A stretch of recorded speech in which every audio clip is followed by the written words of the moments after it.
Buen día. Hoy otro podcast de actualidad médica.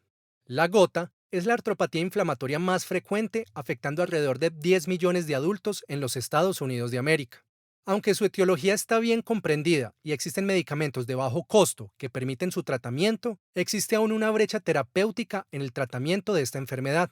A pesar de múltiples recomendaciones que han sido publicadas desde el 2012 por diferentes organismos, no ha habido un aumento importante del uso de medicamentos para la reducción del ácido úrico. La adherencia a estos es baja y ha habido un aumento considerable de la evidencia disponible para el manejo de esta enfermedad en los últimos años. A continuación, las recomendaciones. Se recomienda el inicio de hipouricemiantes en pacientes con cualquiera de las siguientes: uno o más tofos subcutáneos, evidencia de daño en imágenes atribuible a gota o crisis de gota frecuentes, definido esto como más de 2 episodios por año. Se recomienda de forma condicional el inicio de hipouricemiantes en aquellas personas que han experimentado más de una crisis, pero que tienen crisis infrecuentes, o sea, menos de 2 por año. Como nota personal, es comprensible que por la falta de mejor evidencia se permitan 2 o más crisis en un año. La práctica clínica actual en reumatología es de evitar crisis, disminuir las probabilidades de uso de glucocorticoides y, con los efectos adversos cardiovasculares que se le atribuyen cada vez más a la gota, es probable que esta recomendación cambie pronto en el futuro. Personalmente, luego de la primera crisis de gota, prefiero iniciar modificaciones de estilo de vida e hipouricemiantes y considerar disminución de dosis de estos en el seguimiento si hay adherencia y control de las crisis. Recomiendan de forma condicional, en contra del inicio de medicamentos que disminuyan los niveles de ácido úrico en pacientes con gota experimentando su primera crisis. Se recomienda de forma condicional en pacientes con enfermedad renal crónica, estadio 3 o más, concentraciones de ácido úrico por encima de 9 o urolitiasis. Adicionalmente, se debe realizar toma de decisión en conjunto con el paciente. Se aclara que hay estudios que demuestran una reducción en las crisis en personas que no cumplen los criterios para iniciar hipouricemiantes. En pacientes con hiperuricemia asintomática, o sea, ácido úrico por encima de 6,8 miligramos por decilitro, sin crisis previas de inflamación y sin tofos, no se recomienda iniciar tratamiento para disminuir uratos. En esta población, el NNT sería de 24 pacientes tratados por 3 años para prevenir solamente una crisis de gota. El alopurinol es el tratamiento hipouricemiante preferido, incluso para aquellos pacientes con enfermedad renal crónica estadio 3 o mayor. La dosis máxima aprobada por FDA es 800 miligramos por día. El inicio de dosis bajas mitiga los riesgos de síndrome de hipersensibilidad al alopurinol. Se prefiere alopurinol o febuxostat por encima de probenecid en pacientes con enfermedad renal crónica estadio 3 o mayor, y no se recomienda la pegloticasa como primera línea. Las dosis iniciales en falla renal serían para alopurinol 100 miligramos al día y para febuxostat 40 miligramos al día.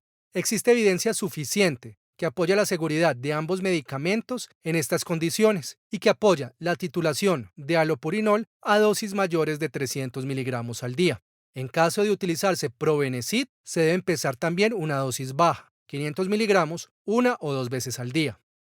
Se debe realizar una estrategia de tratamiento guiado por objetivos, con titulación del medicamento que disminuya los niveles de urato, según la medición seriada de los niveles séricos de ácido úrico. El objetivo es un ácido úrico menor a 6 miligramos por decilitro.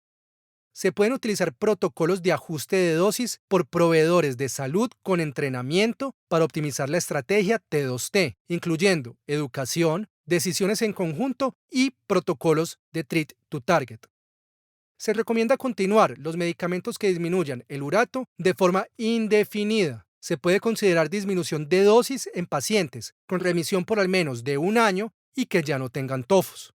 En aquellos pacientes del sudeste de Asia y afroamericanos, se recomienda de forma condicionada evaluar la presencia de HLA-B 5801. No se considera necesario la evaluación universal en aquellos con etnias diferentes. En pacientes con alergia al alopurinol, se pueden considerar protocolos de desensibilización en aquellos que no pueden recibir otros medicamentos que disminuyan los niveles de ácido úrico. Se recomienda cambiar febuxostat por otras opciones en pacientes con historia de enfermedad cardiovascular o en aquellos con un evento cardiovascular nuevo. No se recomienda evaluar el ácido úrico urinario en pacientes candidatos a úricos úricos o que estén en tratamiento con estos. No se recomienda tampoco alcalinización de la orina en aquellos con úricos úricos. Además, aquellos pacientes con antecedentes de urolitiasis o con enfermedad renal crónica estadio 3 o mayor no deben recibir úricos úricos. Se recomienda cambiar a un segundo inhibidor de xantina oxidasa en vez de adicionar un uricosúrico en aquellos pacientes que estén con el primer inhibidor de xantina oxidasa y que se mantengan con niveles de ácido úrico por encima de 6 de forma persistente, a pesar de la dosis máxima tolerada o aprobada del medicamento, y que continúen con al menos 2 crisis por año o tofos que no mejoran. Se recomienda pegloticasa en aquellos pacientes para quienes los inhibidores de la xantina oxidasa, los uricosúricos y otras intervenciones han fallado en lograr el objetivo de niveles séricos y que persistan con al menos 2 crisis por año o que tienen tofos que no mejoran. No se recomienda cambiar a pegloticasa en aquellos que no logran el objetivo sérico, pero que tienen menos de 2 crisis por año y que no tienen tofos. Esto debido a que los criterios de inclusión para los estudios de pegloticasa, el requerimiento de infusiones quincenales, el riesgo de reacciones alérgicas graves y el alto costo del medicamento. Manejo de crisis inflamatoria. La colchicina, los AINE o los glucocorticoides son primera línea. Se prefiere colchicina si no hay contraindicación. La dosis de colchicina es 1.2 miligramos vía oral inicial, seguido de 0.6 miligramos una hora después y posteriormente continuar con la dosis de mantenimiento. Esta carga no se debe realizar si el paciente ya estaba con colchicina.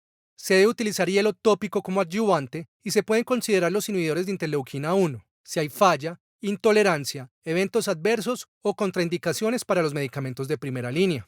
En caso de no haber tolerancia a la vía oral, se prefieren los glucocorticoides por encima de los inhibidores de interleuquina 1. Modificaciones del estilo de vida. Se debe limitar el consumo de alcohol, independiente de la actividad de la enfermedad. Limitar el consumo de purinas, limitar el consumo de jarabe de maíz con alto contenido de fructosa y realizar un programa de reducción de peso para aquellos con sobrepeso. No se recomienda la suplementación con vitamina C.